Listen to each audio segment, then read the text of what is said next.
On a mis en place sur la région Saint-Nazaire ce projet en 2015. On a une activité qui est quand même relativement pénible. On s'est rendu compte avec une étude ergonomique, chaque préparateur portait environ 7,5 tonnes par jour. Suite à ça, on a mis en place un chantier ergo qui nous a permis de revoir complètement le flux, ce qui a permis aux préparateurs de porter moins. On a gagné pratiquement 1 tonne sur la journée. On a revu complètement ce flux, on a un flux en boucle, c'est-à-dire que le préparateur prend ses commandes, fait le tour de ses préparations, fait ses dépôts entre-temps pour s'alléger évidemment de son chariot et revient à sa boucle pour reprendre à nouveau ses préparations. On a mis en place des rôles de dépose à certains endroits stratégiques de façon à ce que le préparateur, à n'importe quel moment de sa journée, puisse déposer ses servitudes, donc se libérer de poids. Pour récupérer donc, ces servitudes qui sont déposées à mi-parcours, on a créé un poste qu'on appelle un poste de tri. C'est une personne qui vient et qui trie toutes les servitudes qui seront ensuite envoyées sur l'usine de Gros. La majeure partie des choses qui sont déplacées ici, c'est la visserie. À l'époque, on avait des pelles métalliques, donc le poids de la pelle plus le poids de la visserie. Donc on a rajouté des petites pelles en plastique, ce qui permet d'alléger leur pénibilité au travail.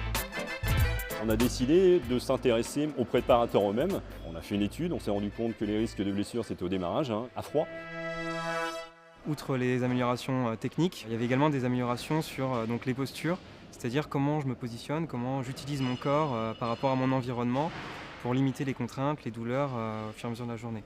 On fait une activité physique pendant 8 heures par jour, donc c'est quand même une contrainte qui est longue. L'échauffement, c'est préparer son corps, c'est une sorte d'éveil en fait, corporel, musculaire, des articulations, qui permet de les préparer à la contrainte qui va venir dans les heures qui suivent. Tous les matins à 7h45, l'équipe se regroupe. L'échauffement dure à peu près entre 5-6 minutes. Je regarde s'ils font bien les mouvements, pas trop vite, s'ils s'étirent bien aussi. Donc c'est vraiment y aller en douceur, c'est pas de la gym tonique, c'est de l'échauffement. Ça a renforcé l'équipe au niveau de l'esprit d'équipe et de la cohésion. Et on le ressent énormément et ça met beaucoup de dynamisme avant de commencer à travailler. Il y a eu une prise de conscience, il y a eu un déclic à un moment donné, ils se sont dit oui effectivement, l'activité est difficile, il faut qu'on fasse attention.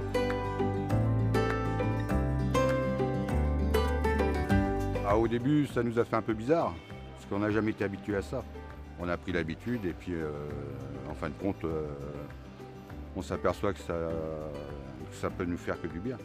C'est moins de courbatures le soir, enfin, des fois c'était au niveau des bras, même des jambes et tout, et il y a beaucoup moins de courbatures en fin de journée. Ça permet de bien commencer la journée. On se dit que l'entreprise pense aussi aux salariés, quoi. Donc non, c'est important pour nous.